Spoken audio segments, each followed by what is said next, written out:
get started, everyone has a GPS. To get from A to B, you're gonna hit this button right here in the top left corner. Gonna go to manual. You're gonna set your time here, or you can go back and do your distance. So let's say I'm gonna go 500 meters here. So I hit that, that's how much left I have to go. So get set up, you're gonna slide your foot through, then you're gonna pull this, it's gonna tighten up for you. Slide your foot through, if it's too tight on here, what you can do, pull this out like that, slide your foot through, pull it to tighten it up. This here is gonna measure your resistance. So the lower, the easier it is to pull, the higher it's gonna be, the more difficult it's gonna be. So if you're going a long distance, try to keep your resistance lower. You're gonna go a short distance, try to keep your resistance higher. So we'll start with the resistance at 3. So you're gonna grab your bar, go back like that, keep your back straight, just like that. Pull the bar all the way forward.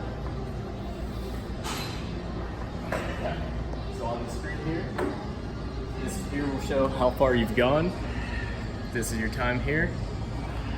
This here is your strokes per minute. This is your calories you've burned. This is your watts, how much energy you're putting out. This here is how many rows you've done.